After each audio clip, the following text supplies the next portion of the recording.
guys, and welcome to Single City. I'm Michelle Sade, and thanks for joining us. And I'm here with Mr. G. Fields. G. Fields. Okay, so we are talking today about the power of the subconscious mind. I'll let you take it on. Very interesting topic. The power of the subconscious mind is a very, very intricate conversation. It's funny that that's today's topic because just the last few days I've been in my subconscious mind.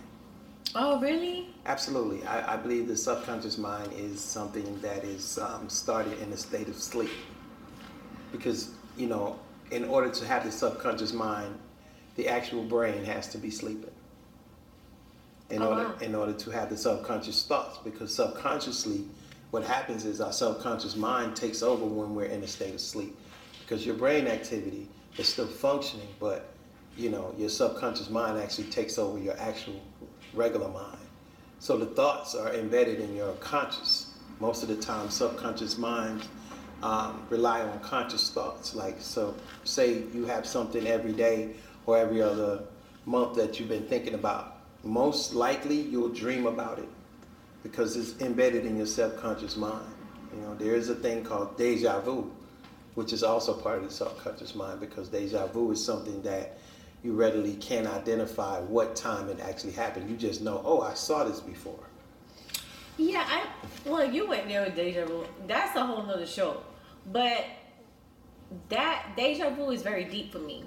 That's very deep. Because that's part of the I feel like deja vu is from a past life, and I believe in reincarnation. So that's a whole nother show for me. But well, I'm sure you can expand on it, but it's still part of the related conversation, because the subconscious mind is something that's kind of unexplainable in most cases. Most people can't tap into their subconscious mind or don't know when it's happening. Right. You know, so it's a very powerful thing, and everybody don't have the ability to know what that is. I just happen to study that. So I'm glad that that's even a topic today, because a lot of people... I'm glad too. So you can give us the juice. Absolutely. So tell me about the subconscious mind from your perspective. So a perfect example of this that I want people to know about is when you go to a psychic and the psychic tells you, a lot of people go to psychic and they tell you, hey, this is what's going to happen in your future. I believe that the psychic is not telling you your future. She's putting it in your subconscious mind and making it become your future. How could she possibly make something become your future? Because if you put things in your subconscious mind, it's just like energy and just trying to do the vision board and all those things, and her putting it in the subconscious mind is making it happen for you.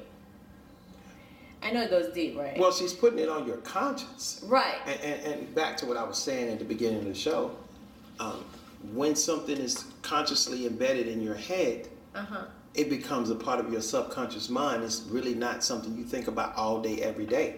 It's just part of your conscience, and every once in a while, your conscience will take over your brain, and you will start to think about things that are deeply in you, that's been embedded in your mind.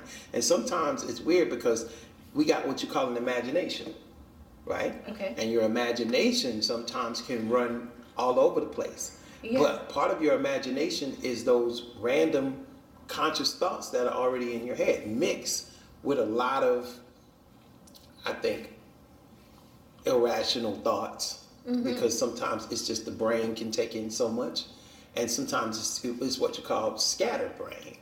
You know what I'm saying? It's when people have random thoughts, it's just scattered all over the place. So this is a very deep conversation, and I think a lot of people are victims of subconscious reactions to most things, and they don't know what's happening to them. You know, people are living their lives today and not even understanding their subconscious mind and know how to tap into that emotion, because it's also an emotion, because it can tap into your feelings, and you know, of course, with your feelings, after that comes a behavior, and most people behave the way that they feel. I think music does tap into your subconscious mind a lot. Hmm. Like you could hear something from way back in the day, and you just like remember that moment. You know, I think That's music true. does that a lot. But how do you use your subconscious mind to control things? Like, do you know about that? Well, I do because I'm a saxophonist. I'm someone who thinks of notes and melodies all the time.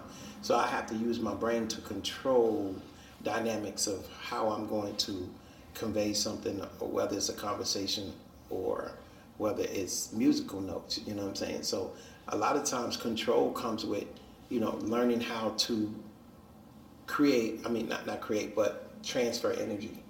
Right. Yeah. I think it has a lot to do with energy too, because if you start thinking of things and it's in your subconscious mind, it will become that thing. Basically, it will become your truth, is what Right. you're saying. Basically, because if you're entertaining the thought of something, then it would actually play out, is what you're saying. Right. Is that something that happens to you? Yeah, a lot. I mean, especially if it's something that you fear, because what you fear will become real.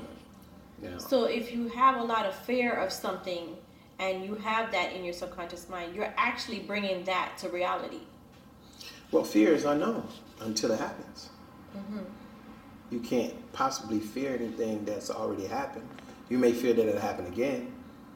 You can't fear something that's actually in the present. You can only fear something that has not happened yet. Oh, you lost me on that one. Yeah, fear is unknown. Fear is unknown. Yes, because if you're fearing something, you're afraid of what? What are you afraid of? You couldn't be afraid of something that happened yesterday. A lot of people are afraid of the future.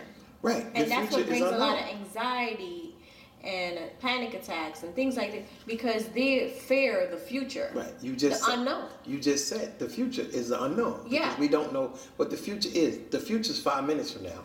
The future's 10 minutes from now. Right. The future's an hour, a day from now, a week from now. Right. So is it safe to say that what I just said was perfectly right? Okay. That fear is unknown.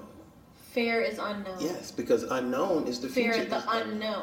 Yeah. You fear the unknown. You fear the unknown, Okay. which is the future, because a lot of times what happens is there's past, present, and there's future, and the thought process. So what happens was people minds are sometimes still in the past. You know how some people have their minds and they're stuck in the past? Yeah. And they'll forget about everything that's happening now, so they can't focus on what's happening now. Right. Or they'll start thinking about their future and not focus on the present. So it's either 1, 2, or the 3. That people collectively have thoughts, because if you like you said, somebody can read you a tarot card or something and tell you something, right?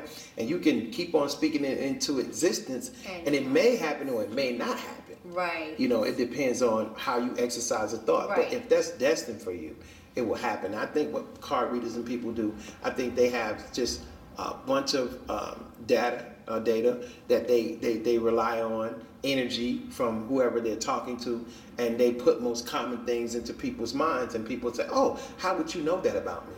And they technically don't know that about you. They use energy. They use energy. They use your energy. So do you think that they're real? Like, do you think fortune tellers are real? Like, they're good and this is the future? I mean, we're talking about the subconscious mind. I mean, who's better to say that than a person who's a fortune teller? That's what they deal with. They deal with consciousness of the mind.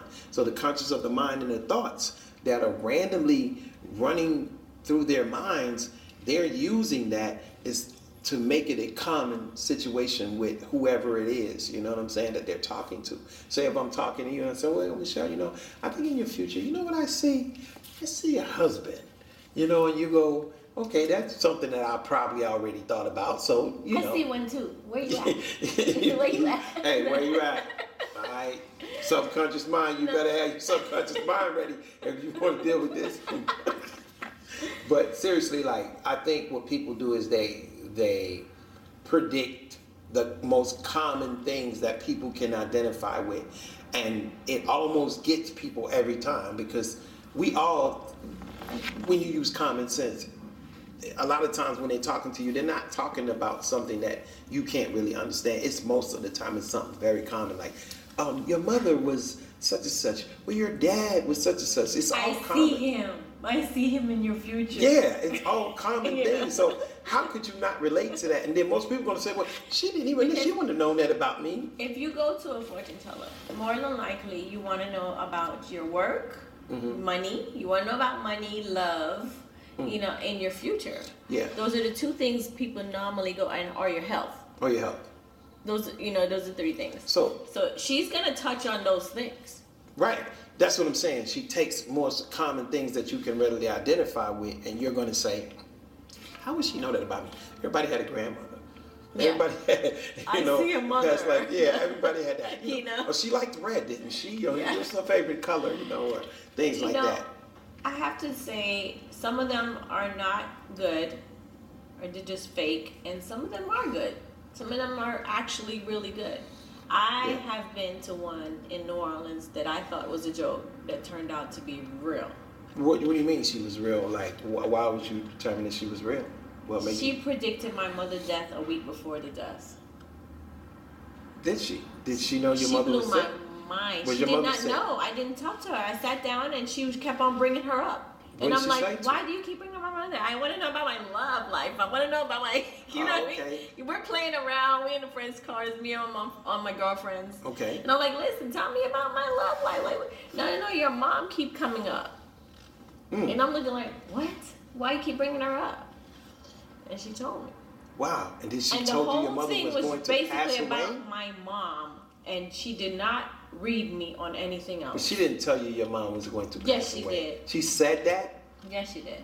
She said it. She said to me in so many words. In so many words, because she tried to break it to me kindly. Did you go to your mother after this? No, I didn't. Why not? That's devastating. Because the way she said it, I misconstrued it. So that's devastating. every time I think about it, I kick myself, because the way she said it is, I see your mom going to the hospital for the last time. She goes to the hospital all the time, in and out, in and out. And I got it. I said, damn, she's good. Wow. Now you got my attention. What? Oh, wow. How you know she go to hospital all the time? Right? She's like 9 lives. She said, but this last time is the last time she's going to go to hospital. And I'm like, oh, yeah, that's good. You looked at it like, okay, well, she'll never be in the hospital is again. Great. Now, she don't have to go back to the hospital, right? And she said, your mom's going to live a long, eternal life. Eternal life. Eternal life. Eternal life. She's going to live a long, eternal life. But isn't that what everybody that goes into eternal life do? They live a long, eternal life. Like, what? She says to me, this last time she's going to go to the hospital, your mom is going to live a long, eternal life. I don't know. She's telling me your mom is about to die. That's what long, eternal life means. And this is the first time you ever saw this lady before? This is the first time I ever saw her. And she was young. She was young. And I was like, I don't know what she's talking about. As soon as I got back to Atlanta, I got the call. Come now. It's the last call for your mom. She got rushed to the hospital. Did you think about the lady after that, or did you not? I said, oh, this is the call the lady was talking about. Oh, so it did really. But I'm still thinking this is the last time, and she's not going back. Oh, okay, no more. yeah, like I'm it's not over. thinking this she's is gonna the leave death. this hospital. So Right. I was like, this is nothing. But I'm gonna come. Of course, she's in the hospital. I'm gonna come regardless. But I think this is another one of the 9 lives. So what do you think that? Do you think that had something to do with her subconscious? Like, how could your mother be on her subconscious mind? I don't know, but all I know is that this chick know what she was talking about. Let me ask you a question. When you went there with the expectations of what? I went there like, okay, she's just sick again because she's been in and out of hospital several times. No. I mean, to the reader. Like, why did you go talk to this lady? Oh, we were just playing around. And, we walking through New Orleans, whatever. We went through and saw them in the little French quarters laid out. It was so random. it's like we're just gonna play around and go see what they say. Oh, okay, it was random. So you had no idea. No. Oh, okay. No. And when she told me that, and I was mad at her when my mother passed. I was angry at the reader because I was like, she said long eternal life. This is not what happened. I'm angry. And then I sat down afterwards and thought about it, and I was like, eternal life. Right. She was trying to tell me that she's getting ready to die. And when she told me that, and I was mad at her when my mother passed, I was angry at the reader because I was like, she said long eternal life. This is not what happened. I'm angry. And then I sat down afterwards and thought about it, and I was like, eternal life. Right. She was trying to tell me that she was getting ready to die.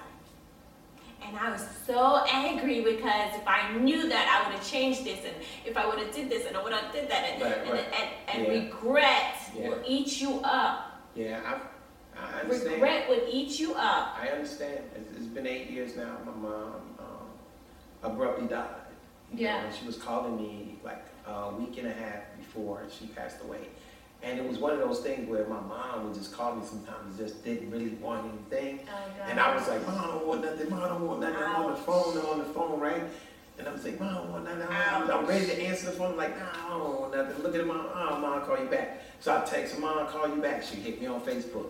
Boy, you better answer my call. I'm using your mama calling you. Right. Right. My mother wasn't sick that I know of, had any type of illness or anything going on. She did have low cholesterol. Did she know of anything? No. My mother was going to work and doing whatever she'd been doing, you know. Right. And it just so happened that that following, this was like a Monday or Tuesday, and that following, that Sunday, my mother, she'd been asking me for this picture of the Lord's the Last Supper, and I was trying to find this picture, and I didn't want to give her mine. I was trying to go to the flea market. And long story short, I've been going to the flea market to look for this picture, and they never had it in there. That one Sunday I went there, they had one, but it was cracked. So the guy's like, I can't sell it to you. I was like, man, please sell me this picture. I got to send this to my mom. He's like, I can't sell it to you. It's broken. I said, man, I will fix the broken. I'll give you extra.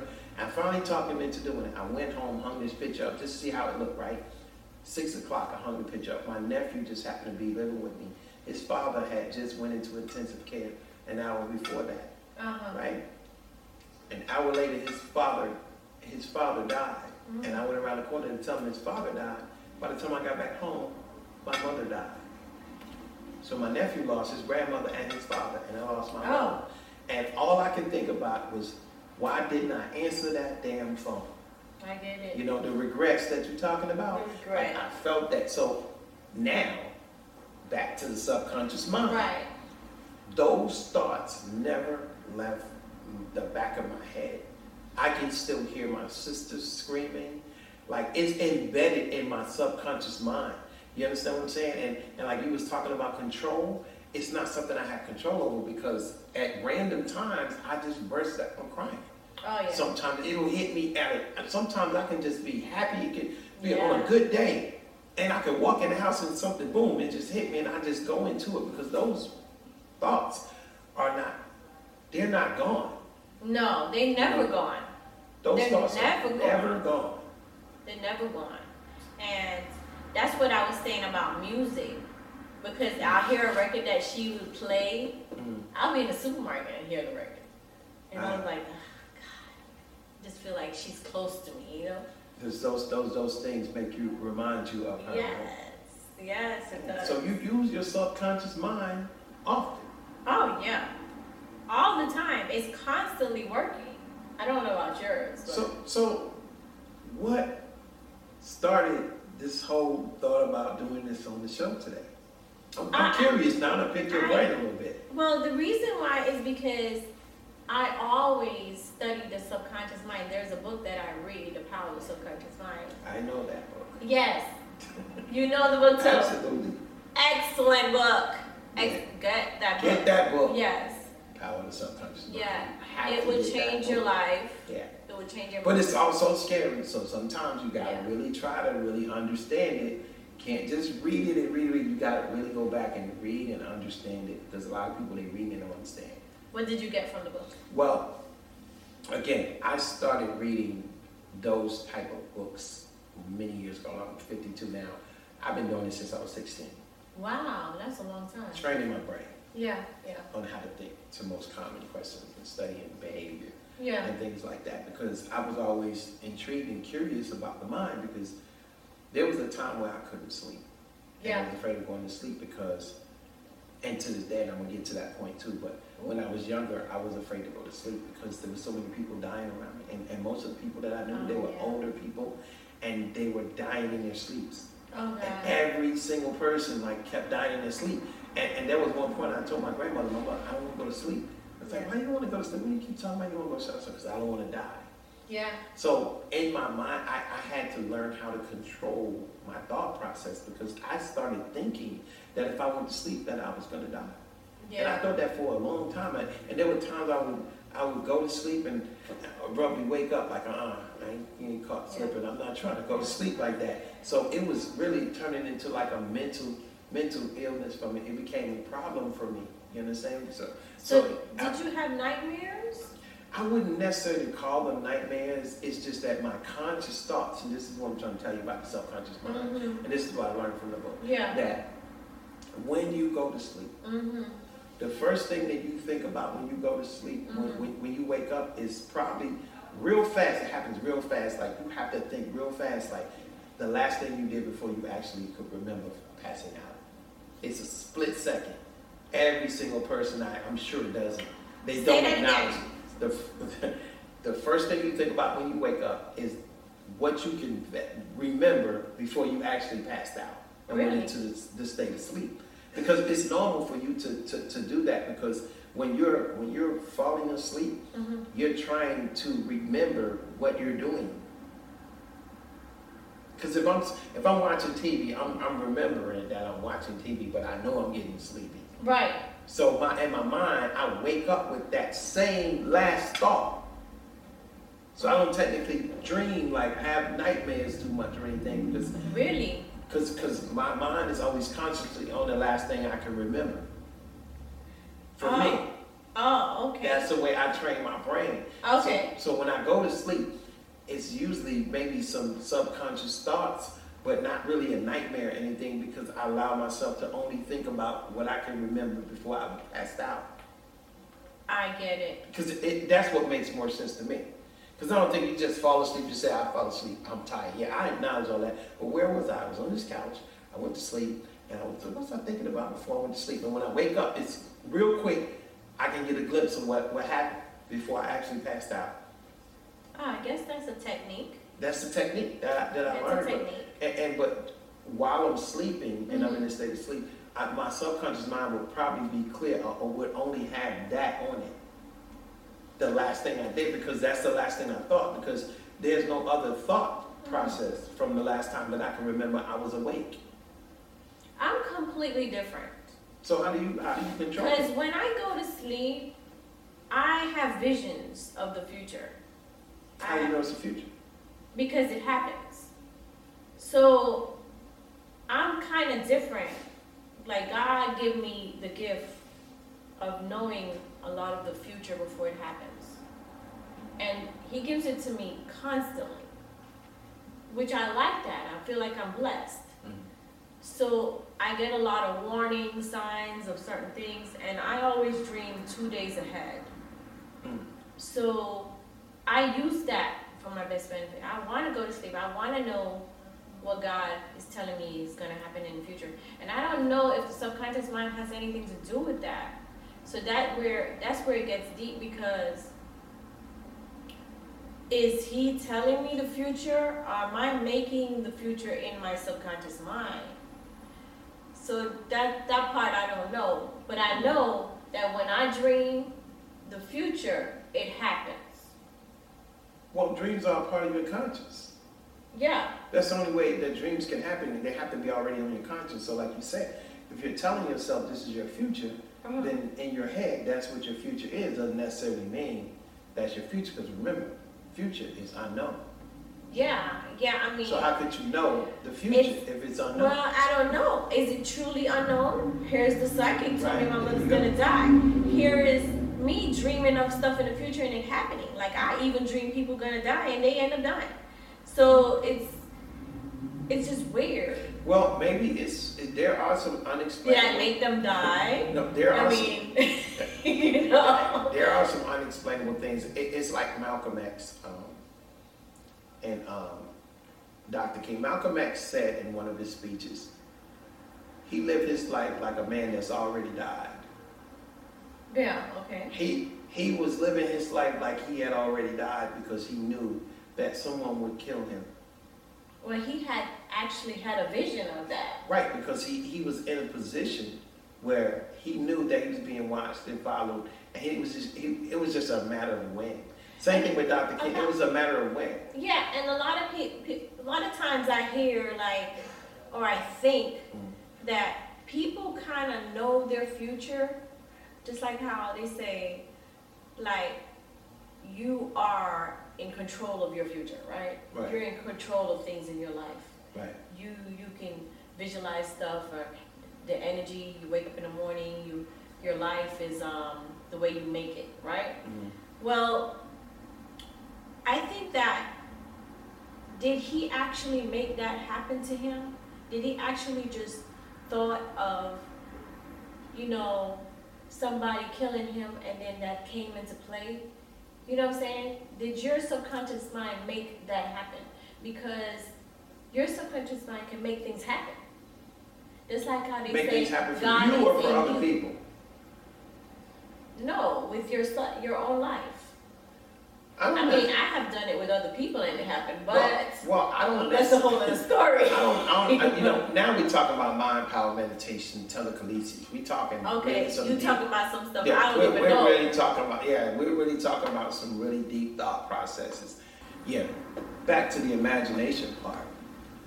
Like our minds, we can imagine things that we know that are not there, right? Mm-hmm. Where we can keep it in our imagination, right? Yeah. And doesn't necessarily mean it's a fact. Mm-hmm. So sometimes it's subjectively up to us whether we want to make something real or not in our minds. Because we know it's not really playing out in our lives. Okay. And then there's sometimes where it'll catch up. So let me give you the whole deja vu thing one more time. Yes. So deja vu, to me, and from what I've read and studied over the years, deja vu is the subconscious mind. Because the subconscious mind is always out of the body. It's not, it doesn't really have to, it doesn't need the brain to operate. It doesn't need that. Because once you're in a state of sleep, like when you're daydreaming in the daytime, deja vu is like daydreaming. You've heard of daydreaming before, right? Yeah. It's deja vu and daydreaming are the same thing. So when you're daydreaming, it's deja vu because daydreaming is when you have your brain. It's actually, if you notice daydreaming and deja vu, you can never pinpoint when you saw something, right? You just know this is familiar. I've seen this setup before. When did you see the setup? You can never tell because it was in your last life. No. Was it in this life? Well, okay, that's deep. And I wouldn't tell you you're wrong, but I'm going to tell you what my thought is. Mm-hmm. My thought is that your brain activity is your sleep. You're in a state of sleep. Mm-hmm. Your subconscious mind is now taking over your thought process. So your subconscious mind is ahead of your brain. So you saw something, it was a split second, it already happened, right? The reason why you can't determine the factor of when it happened, because your brain caught up to your subconscious mind in a split second. And you just saw it.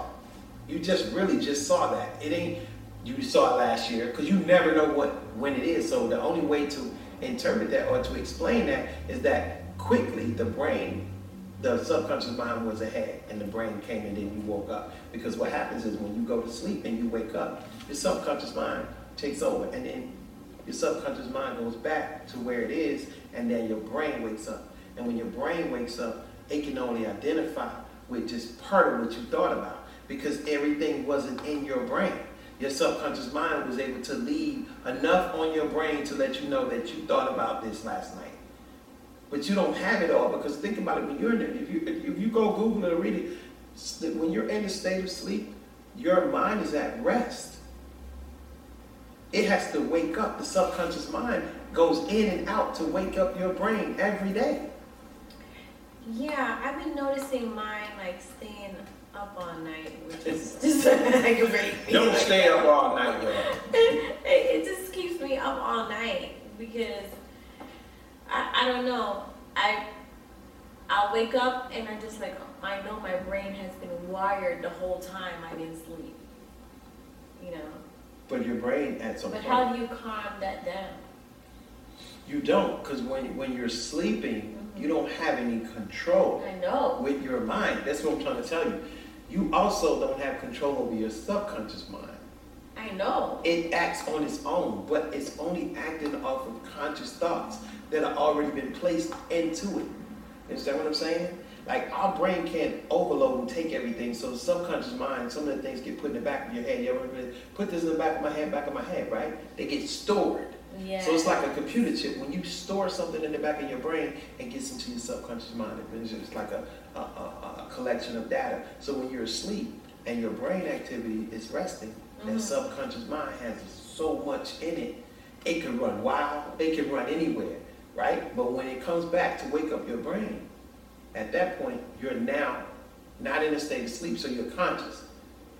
You're conscious of what, now you can control your thoughts. But when you're sleeping, you can't control your thoughts. Yeah. The only thing that happens is randomly, whatever's in your subconscious mind, like if you thought about something before and it becomes true, it's because it was already in your brain.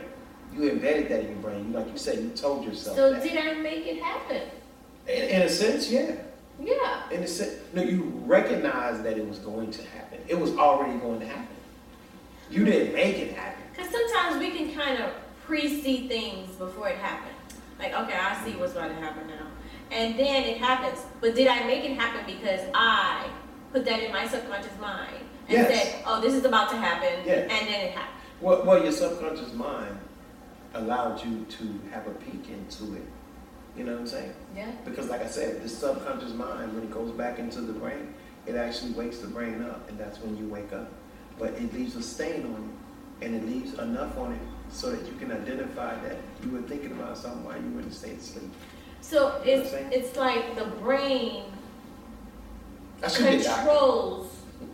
The brain controls.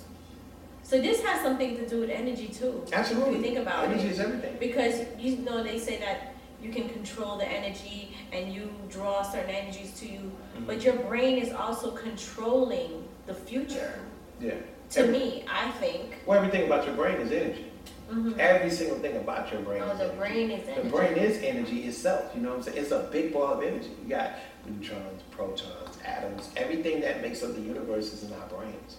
You know what I'm saying? So it's a big ball of energy. So the energy and frequencies travel throughout the body. You know what I'm saying? To create what we do and raising our hands, moving our fingers, and twitching our eyelids or the nerves in our bodies. You know what I'm saying? All that stuff relies on energy. So we are a ball of energy, walking energy ourselves. The problem is that we can't tap into certain energies because all of us are not studying ourselves. We're not all studying ourselves. Some people can walk around this earth and not even look over their head to see that the moon is really real because it's over your head. It's not lying. The sun is really real because it'll burn you if it gets too hot, right? Right. But what I'm saying is we're not using our mind. We don't realize we stay space. We're already, all of us live out of space. We live out of space right now because this planet is out of space. Today, I'm glad you brought that topic up because it's actually something I've been thinking about the last 4 days. I actually been thinking about something. Did you make me bring this topic to reality? No. Like you made me think about it. Your subconscious mind made me do it. Yeah, absolutely. So y'all hear that? Y'all heard it from Michelle on Single in the City. The subconscious mind will take over. Okay, guys, thanks for joining us. Catch us on Single in the City TV on all platforms. And my Instagram is Michelle_Sade7. And mine is The Real Gregory Fields Jr. on all platforms and on all energies. Bye.